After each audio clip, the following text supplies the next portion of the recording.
kawasan laluan kerusi roda. Ini kawasan yang tengah ni.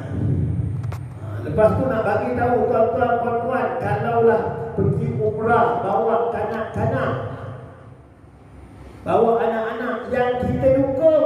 Ni kita dukung lalu dekat sini. Kita bawa tu tak kira dia tak ada ngadap, kalau tawaf begitu lain, mengirikan Kaabah. Yang kat sini tak kisah. Kita dukung macam ni pun, cuma yang dapat seorang. Kita dukung yang dapat seorang, sama ada ibu ataupun anak, sama ada ayah ataupun anak. Dapat seorang. Macam mana nak dapat dua-dua? Nak dapat dua-dua, gunakan kereta suruh. Yang tolak dapat, yang duduk dapat.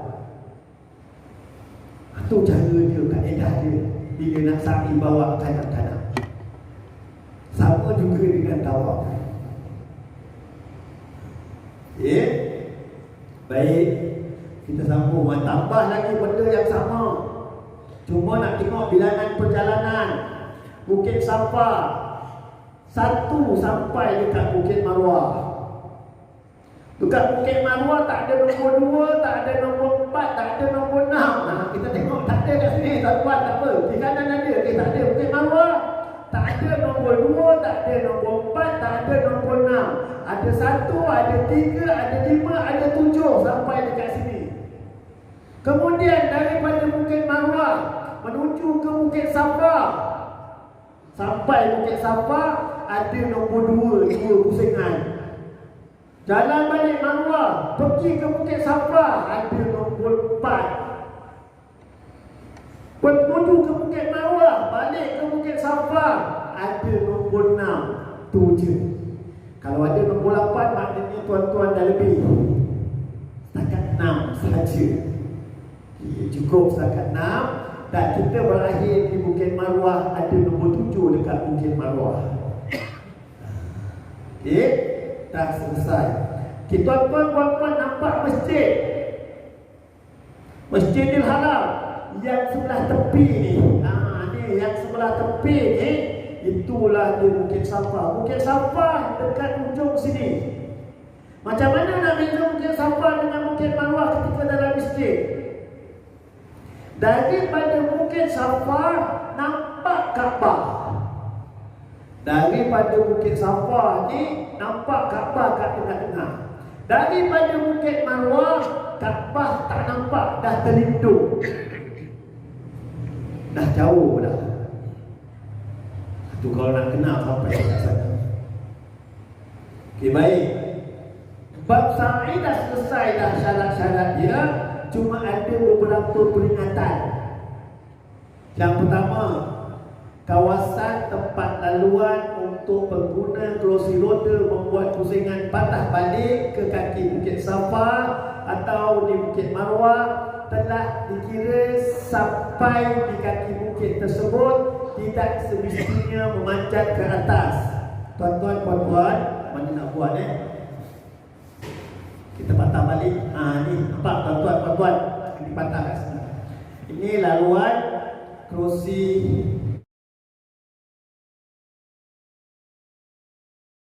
roda, kerusi kereta sorong. Dekat penghujung ni dia dah pusing. Dekat penghujung ni dia dah pusing. Kalau tuan-tuan puan-puan sa'i dekat sebelah atas, bukit tak ada tulis Bukit Marwah, tak ada tulis Bukit Safa, dia bangunan macam ni cuma ada tempat berpusing. Tempat berpusing tu di atas Bukit Marwah, di atas Bukit Safa. Kita naik sikit ke atas kecil, baru kita pusing. Ke atas sudah kata, naik sikit je. Jadi tempat baru nak naik tu, inilah penghujung kerusi. Kalau kita tak nak naik, tak nak pusing dekat atas, kita terus pusing sebelah bawah, boleh. Itulah maksud dia dekat penghujung tadi ni. Ini maksud penghujung ni, tak payah naik ke atas. Siapa-siapa yang tak mampu nak berjalan, nak gunakan kerusi roda, nak upah orang tolak, awal-awal takat janji dulu. Janji dulu awal-awal. Jangan sampai nak bergaduh dekat sana. Yang tukar tolak tak nak naik atas. Kita yang duduk kat dalam, saya nak naik atas. Nanti dia akan bagi tahu kalau naik atas bayarannya lebih sikit. Sebab tu kadang-kadang dia tak ada tolak langsung. Jadi pakat awal-awal. Kalau kita tak tolak pun, katakanlah ibu kita, ayah kita, pakcik kita atau kita yang kita bawa, kita yang bayar, pakat elok-elok dengan tukar tolak tadi tu. Nak pusing dekat atas. Jadi jangan sampai bergaduh. Itu pesanan daripada saya. Kalau kita dah tak mampu nak berjalan sampai dekat sana, nak upah orang, pesan dia elok-elok, tolong naik sampai atas.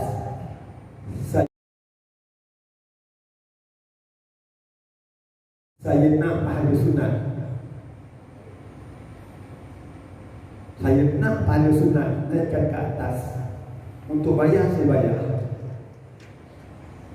Itu kita minta. Kalau tak, dia tak akan bawa kita naik atas. Baik-baik nak kejar pahala sunat, bergaduh kita kat situ. Elakkanlah daripada bergaduh. Tambah-tambah, kita dalam ihram haji lagi, belum ta'alul yang kedua. Dalam ihram haji, dalam ihram umrah. Dan tu kita kena elok-elok janji. Baik, kita sambung yang kedua. Jemaah yang berhenti minum air zam-zam digalakkan, bukan semestinya, digalakkan untuk berpatah balik sedikit ke tempat yang diberhajat nak minum tu. Contoh kita pernah berjalan, tengok jadi ada air zam-zam lah kat sana, aku dah suka minum lah. Kita pun terus tuju pergi ke air zam-zam, kita minum. Digalakkan patah balik semula kat tempat tadi tu. Kalau tak patah balik pun tak apa, saat itu sah. Kenapa?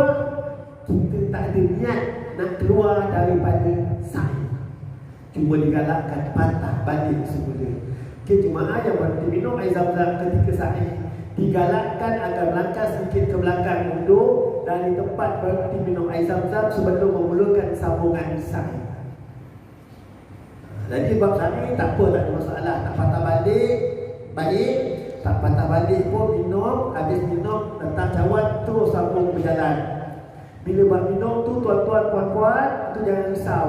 Minum air zam-zam tak sama dengan minum air sirap, tak sama dengan minum air water cooler, tak sama. Adab dia. Minum water cooler, minum air zam-zam, minum Hamzah Plus, sunat duduk. Minum air zam-zam boleh berdiri sunat, duduk pun sunat, dua-dua sunat. Itu beza. Air zam-zam ada kelebihan dia. Boleh minum berdiri, dapat pahala sunat, duduk dapat pahala sunat. Minum air kopi berdiri, tak dapat pahala sunat. Zam-zam macam Nabi bagi. Sunat minum berdiri, sunat minum duduk. Dua-dua ada sunat dia. Okey. Sambung lagi. Bila habis sa'i, nak gunting rambut, nak potong rambut,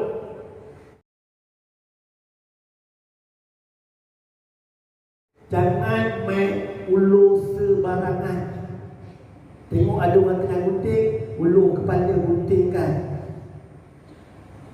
Ada yang kena bayar sampai 500 riyal.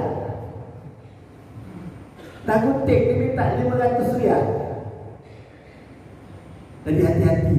Ada kelompok-kelompok, ada skamer kat sana. Dia scam kita macam tu pula cara dia, gunting je. Ada. Jadi elok tuan-tuan nak gunting tu, bawa dah gunting sendiri. Gunting orang lain, kita dapat pahala, tak payah beli upah, tak ada masalah, boleh je. Okey, itu ada hati-hati. Pasal dia ambil memang dah dia kejar sampai ke hotel. Tabung haji pun tak dapat nak bantu. Tabung haji sampai ke hotel tabung haji tak dapat nak bantu. Pasal nak tanya dia dengan tukang gunting aja. Okey. Yang keempat, ini yang saya sebut tadi. Tiada niat i'tikaf. Tak ada sembahyang tahiyatul masjid di kawasan sa'i kerana dia bukan dalam kawasan masjid. Masih kawasan masjid, dataran keliling tu kawasan masjid, bukan dalam masjid. Okey. Wanita haid boleh berada di kawasan sa'i antara Safa dan Marwah, boleh berada dekat situ. Okey.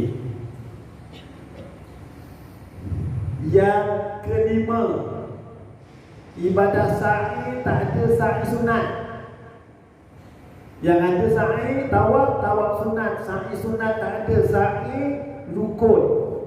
Sama ada rukun umrah atau rukun haji. Oh, ini lama tak sa'i ni, nak sa'i sunat tak dapat apa-apa pahala. Tak ada sa'i sunat. Ni nak bagi tahu tuan-tuan puan-puan, ada orang buat. Lepas sa'i sunat dia pergi sa'i, dia ingat ada sa'i sunat. Habis tawaf dia pergi sa'i, habis tawaf dia pergi sa'i. Lepas tu baru bercerita dengan orang. Habis buat bercerita, saya dah banyak buat sa'i sunat dah 7 kali. Sa'i sunat buat 7 kali. Mana ada sa'i sunat? Oh, saya lepas tawaf saya buat sa'i sunat. Tak ada sa'i sunat. Sa'i penat ada. Itu dah penat dah tu, sa'i penat. Itu ada tuan-tuan. Jadi jangan buat sa'i. Buat tawaf sunat saja, sa'i sunat tak ada. Kita sambung lagi.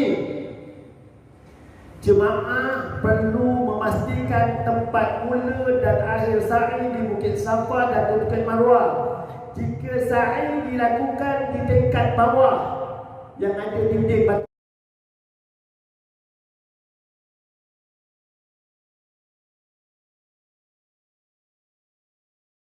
batu-batu tadi tu, sebaik-baiknya rapatkan diri dekat dinding tu yang ada tadi. Kita patah balik sekejap.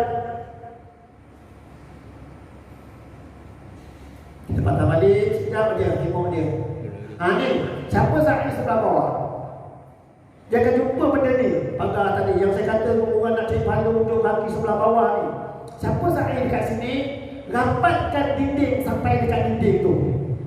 Naik mungkin dah tak dapat, rapatkan dekat dinding, baru patah balik semula ke Bukit Marwah. Sampai kat Bukit Marwah, rapatkan diri betul sampai dekat dinding. Tak kira lah nak buat macam gini ke, nak buat macam gini ke, tak kisah. Nak berat dada ke, nak turun pusing, tak apa. Ini bukan tawaf. Nak kiri kanan, tak ada.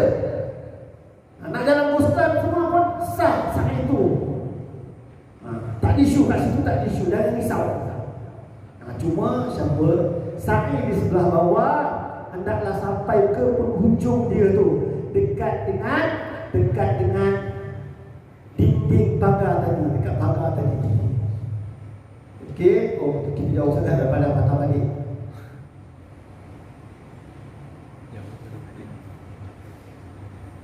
Okey tuan-tuan, ada apa-apa soalan? Silakan. Ada apa-apa soalan? Tak ada? Tak ada, kita tengok lagi sikit. Amalan-amalan sunat ketika kita sa'i. Yang pertama, dapat pahala sunat kalau ada wudu. Ada wudu, dapat pahala sunat. Baiklah kita ambil je lah wudu, berwudu. Mana tahu tengah-tengah sa'i azan, tak sempat nak masuk dekat tempat tu lah juga kita akan solat. Jadi nak ingatkan tuan-tuan, puan-puan, nak ingatkan, lagi teringat, nak sa'i kena ambil kira masa. Kalau lepas zuhur, masuk asar pukul 4.30. Tuan-tuan sa'i pukul 4. Maksudnya kat situ orang dah mula duduk. Jadi kat sa'i elak orang, langkah orang. Baik dah duduklah, senang, tak payah susah-susah. Nanti orang dah habis solat, dah keluar sikit, baru sambung sa'i. Dekat maghrib, perkara yang sama berlaku. Lepas tu maghrib isyak, Maghrib isyak, lepas maghrib nak pergi sa'i, dapatlah agaknya 2-3 ribu sehingga tak dapat nak habis. Buat sekali selepas isyak, itu lagi baik. Itu lagi baik. Lepas isyak nanti barulah kita sa'i. Ataupun cari waktu tengah-tengah malam.